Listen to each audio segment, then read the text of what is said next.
ये सच में Indian movie है। प्रभास, अमिताभ बच्चन, दीपिका पादुकोण, कमल हसन, दिशा पटानी की नेक्स्ट मूवी कल्कि का ट्रेलर आ चुका है। और जब मैंने ये ट्रेलर चालू किया, स्टार्टिंग में कोई साउंड नहीं बजता, अपने को कुछ फ्रेम्स ऐसे हिलते हुए दिखाए। उनको देख के मुझे लगा कि ये शायद थोड़ा ज्यादा हेवीली एडिटेड हो गया, ऑयल पेंट का इफेक्ट कार्टून जैसा लग रहा था। फिर रियलाइज होता है कि नहीं, ये प्रोड्यूसर का नाम विजयंती मूवी उनके टाइटल रिवील के लिए था। टाइम इतना देखते ही अंदाजा लग गया था कि शायद ट्रेलर में कुछ अच्छा देखने मिलेगा, क्योंकि इसी कल्कि मूवी के जब से पोस्टर्स रिलीज होने चालू हुए थे पिछले साल, मैंने ट्वीट किया था, I was not impressed, but now oh my God. तुमको अगर नहीं पता तो आज से ठीक 10 दिन पहले इसी मूवी के मेकर्स ने एक एनिमेटेड सीरीज निकाली थी 2 एपिसोड्स की, 15-15 मिनट के, नाम बुज्जी एंड भैरवा। उसमें अपने को काशी दिखाया था, वाराणसी। तो अब सोच के लगा था कि मे बी ऐसे और प्लेसेस एग्जिस्ट करते होंगे, क्योंकि वो लोग बाहर से खाने के सामान लेके आ रहे थे। बट नो, इस ट्रेलर में क्लियर कर दिया कि वही काशी जो दुनिया का पहला शहर था, आखिरी है, द लास्ट वन स्टैंडिंग। तो मैं भी छोटे छोटे पॉकेट्स में लोग दूर कहीं रहते होंगे, इसीलिए अपने को दिखाया ट्रैवल करके शहर के अंदर जाने वाला शॉट, या फिर वहाँ पे स्ट्रगल करते होंगे क्योंकि रहने लायक यही एक जगह बची है, ठीक जैसे काशी के बसने से पहले हुआ करता था। ये बात से तुम क्या हिंट लेना कि वो एनिमेटेड सीरीज जाके देखो, वर्ल्ड के बारे में काफी सारी चीजें पहले से पता होंगी। जैसे ट्रेलर में वो 1 मिलियन यूनिट्स वाला कंसेप्ट बताया, लेकिन अब ट्रेलर पे वापस आ जाते हैं और उसको कितने अच्छी तरीके से डिजाइन किया। स्टार्टिंग में तुमको विजुअल्स देख के इम्प्रेस करेंगे कि ये देखो शॉट, लो पॉज करके आंखें भर भर के देखो। फिर जैसे दीपिका का कैरेक्टर आता है, म्यूजिक अपने आप किक इन, और उसके बाद it gets so much interesting. क्योंकि ये क्वेश्चन मुझे आ रहा था कि इतने सारे जब स्टार्स उनके पास हैं तो प्रमोशन में यूज क्यों नहीं कर रहे, ना वी नो क्यों नहीं कर रहे। दीपिका के कैरेक्टर को बचा के रखा था बिकॉज शी इज प्रेग्नेंट, और जब शुरुआत में बताया कि she is going to deliver the chosen one, जो आके इस दुनिया को बचाएगा, लाइक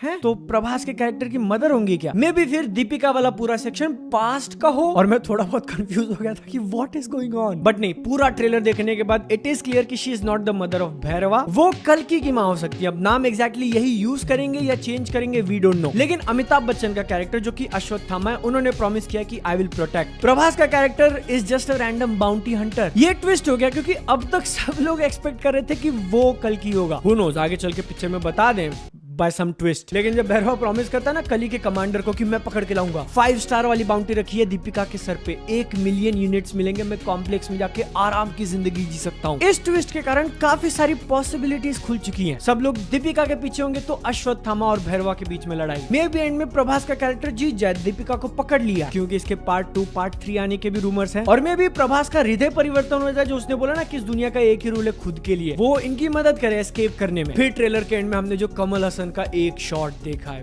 बाप रे। हो सकता है पिक्चर में भी वो उतने टाइम के लिए आए जब उनका कमांडर हार चुका है, अश्वत्थामा, भैरवा और दीपिका का कैरेक्टर वहां से बच के निकल चुके हैं। इस मूवी के विलन के ऊपर जो बैठे हैं, सुप्रीम यास के नाम दिया Kamal Haasan. Is like fine, I will do it myself. उनके नाम से अभी तक एक पोस्टर नहीं निकाला था, जितने भी फुटेज है कहीं नहीं दिखाया। क्या रिवील है, मस्त। और उसी मेकअप के साथ साथ डायलॉग बोलने का तरीका कमल हसन ने खुद बोला है, एक लाइन और तुम डर जाते हो, पूरा खौफ भाई। दूसरी बहुत ज्यादा इंप्रेसिव चीज लगी, अमिताभ बच्चन। इतना ज्यादा फाड़ बोलूंगा मैं, गणपत में उनके साथ जो हुआ, ही कंप्लीटली रिडीम्स हिमसेल्फ। सिर्फ ट्रेलर देख के बोल रहा हूँ मैं, क्योंकि उनका कैरेक्टर लिटरल अश्वत्थामा होने वाले हैं। तो इतना पावर है, जमीन पे मारते हैं तो पूरी फट जाती है। स्पीड में आ रही गाड़ी के ऊपर पाँव रख दिया, उल्टी हो गई। वहां पर सिर्फ चीजें नहीं बल्कि कैमरे का फ्रेम भी शेक कर रहा है। It's so well done, power का अंदाजा आ जाता है। और यही वो चीज है अब तक जो हम लोग कंप्लेन करते आ रहे हैं कि तुम लोग मूवीज के अंदर इतने बड़े बड़े एक्शन सीक्वेंसेस दिखा रहे हो, तो उस हिसाब से कैरेक्टर्स भी लिखो कि उनके पास इतनी पावर कहां से आई। और जब ये दोनों एकदम परफेक्टली मैच हो जाते हैं ना, तो ऐसा कुछ देखने मिलता है। एंड आई फील लाइक कि मूवी के अंदर वो इतने से टाइम के लिए नहीं होंगे, काफी ज्यादा फोकस दिया जाएगा, क्योंकि ट्रेलर में चेहरे का जब रिएक्शन शॉट दिखाते हैं तो एक पास्ट वाला भी दिखाया है। ये घुटने पे गिरने वाला बैक साइड से हम जिसको देख रहे हैं वो अश्वत्थामा ही है। जब वो अपना बैटल हार गए थे तो वो पास्ट यहाँ पे सोच रहे हैं कि नाउ अब मेरा टाइम आ चुका है। प्रभास जो इस मूवी के पोस्टर बॉय हैं, वो ओवरऑल अच्छे लगे। कुछ फ्रेम्स में उनका सूट थोड़ा मोटा जरूर लगा, लेकिन जितने भी शॉट्स में हमने उनकी और अश्वत्थामा की फाइट देखी है, ओए होए होए, अंदाजा तो ऐसा लग रहा है कि पिक्चर खत्म होने के बाद सब लोग उसी के बारे में बात करेंगे। और उनका कैरेक्टर जो सबको लग रहा था कि कल्कि होगा, चेंज करके इतना इंटरेस्टिंग सिनेरियो बना दिया ना कि एक तरफ यू हैव अश्वत्थामा जिसके पास इतनी पावर है, और दूसरी तरफ खड़ा किया एक नॉर्मल इंसान जो फाइट करने की पूरी कोशिश करेगा। प्रभास का कैरेक्टर बहुत इंटरेस्टिंग बैटल होने वाली है अगर उसको अच्छे से किया ना। लेकिन जो डायलॉग वही प्रभास बोलता है कि जाके देख रिकॉर्ड में, आज तक कभी हारा नहीं हूं मैं।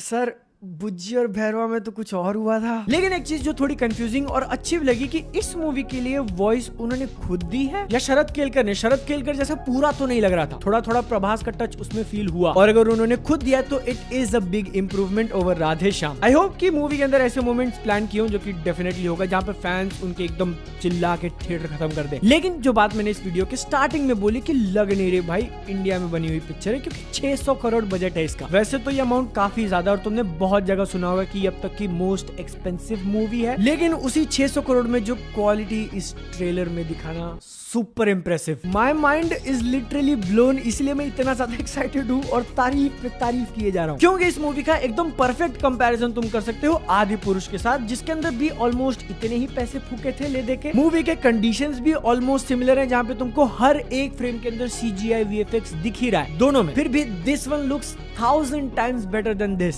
इससे अपने को क्या सीखने मिला कि जब यही CGI VFX अच्छे से प्लान करके करो तो कितना अच्छा हो सकता है, और जब नहीं करोगे तो कितना खराब। ट्रेलर के बाकी एस्पेक्ट्स की बात करें तो म्यूजिक बहुत अच्छा, एक्शन और सीनरी वाले शॉट्स काफी कमाल के लगे, स्टोरी का एक ठीक ठीक अंदाजा आ चुका है, बट फिर भी बहुत सारी चीजें हैं जो अपने को मूवी के लिए बचा के रखी हैं। लेकिन अगर तुमको लग रहा है कि सिर्फ तारीफ कर करके मैं वीडियो खत्म करूंगा तो ऐसे कैसे, थोड़े बहुत कमियां, प्रॉब्लम्स, जैसे वो एक शॉट प्रभास का कैरेक्टर बीच रेगिस्तान में खड़ा है और उसके 3 वर्जन्स हैं, साइड के 2 ऐसे हाथ हिला रहे हैं। अपने को पता है उसको वो टेक कहां से मिला जिसने बुज्जी एंड भैरवा देखी है, लेकिन उस मोमेंट के कारण ऐसा लग रहा है कि जो थोड़ा बहुत childish humour Bujji and Bhairahawa में दिखा था वो शायद मूवी के अंदर भी हो। लेकिन इतनी बड़ी कंप्लेन नहीं है, क्योंकि इसके आगे जाके जो मुझे लगा ना कि दिशा पाटनी या पठानी, इंटरनेट के ऊपर वो अपने फाइट्स वाले वीडियोस डालती है, काफी ज्यादा इंप्रेसिव, और मूवी के अंदर उनको वो करने मिल रहा है, वेरी गुड। लेकिन जैसे ही उन्होंने अपना मुंह खोला, हिंदी इतना बकवास कैसे बोल सकते हो यार, तो मतलब तुमको एक डायलॉग दिया था और उसमें भी हाउ। तो ये डिफरेंट रेंज वाले एग्जांपल मैंने थोड़ी देर पहले दिया, यहाँ पे भी देख लो कि एक तरफ है कमल हसन,